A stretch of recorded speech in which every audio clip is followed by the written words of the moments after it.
कानपुर नगर से है। शिक्षाविद एवं समाज सेविका डॉक्टर परमजीत कौर छाबड़ा की नई पुस्तक याद बहुत आते हो तुम का विलोचन प्रसिद्ध कवयित्री और साहित्यकार डॉक्टर कमल मुसद्दी के द्वारा अशोकनगर स्थित कानपुर जर्नलिस्ट क्लब में किया गया। विमोचन कार्यक्रम का संचालन रंजना यादव द्वारा किया गया।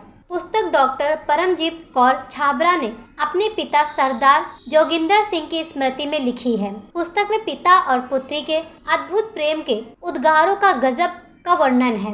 अक्सर कहा जाता है कि आपका बेटा तभी तक आपका बेटा होता है जब तक उसका विवाह नहीं हो जाता, फिर वह किसी का दामाद बन जाता है, पति बन जाता है, जीजा बन जाता है, पिता बन जाता है, लेकिन पुत्र कम ही रह पाता है। परंतु कुदरत की अनोखी सुंदरता है, बेटी हमेशा बेटी ही रहती है। इसके अंदर अपने माता पिता के प्रेम में कभी भी कमी नहीं आती। कार्यक्रम में प्रमुख रूप से कानपुर बार एसोसिएशन के महामंत्री अनूप कुमार द्विवेदी, ब्रजभूषण सिंह, भवंत अनमोल, डॉक्टर राकेश शुक्ला आदि लोग मौजूद रहे। श्री हरि जाय तेग बहादुर सिंह रिया कहनों दिया बिखाई सब बिखाई नदी सहाय। दशमें पातशाह साहिब श्री गुरु गोविंद सिंह जी महाराज। परमजीत कौर, प्रिंसिपल हूँ मैं सेठ एम.आर. जयपुरिया स्कूल प्रतापगढ़ के साथ।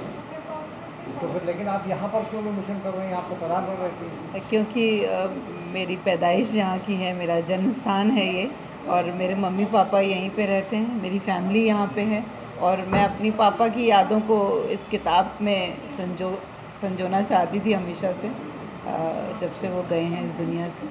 2021 कोरोना की दूसरी लहर में वो हमें छोड़ के चले गए, और बहुत इच्छा थी मेरी कि मैं कानपुर में ही इस पुस्तक का विमोचन करूं, ताकि जो लोग उनके सानिध्य में रहे वो भी इस बात को जान पाएँ कि हमने किसको खोया है। आईआईटी कानपुर से सेवानिवृत्त थे वो, और उन्होंने साइंटिफिक इक्विपमेंट्स में बहुत नाम है उनका। वो आईआईटीज़ के लिए ही साइंटिफिक इक्विपमेंट बनाया करते थे, और मैं चाहती हूँ कि जब वो जीवित थे तो उन्होंने कभी अपनी कला को, या यूँ कहिए कि अपने कार्य को लोगों के सामने कभी लाने की कोशिश नहीं की। मैं चाहती हूँ कि मेरे माध्यम से लोग ये जान पाएँ कि मेरे पापा कितने महान थे और कितने टैलेंटेड थे। Thank you. मैम, याद बहुत आते हो तुम,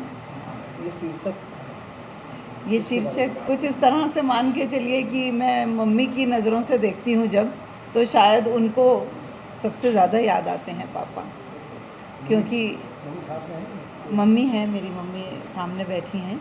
और क्योंकि आप जब पुस्तक में पहली पोएम जब आप पढ़ेंगे, पहली कविता जो उसमें है, याद बहुत आते हो तुम, और जब उसमें ये बात होती है कि जब मैं दाईं करवट उठती हूँ सुबह, तो वो तकिया खाली मिलता है, वो बिस्तर खाली मिलता है, तो उस समय याद बहुत आते हो तुम।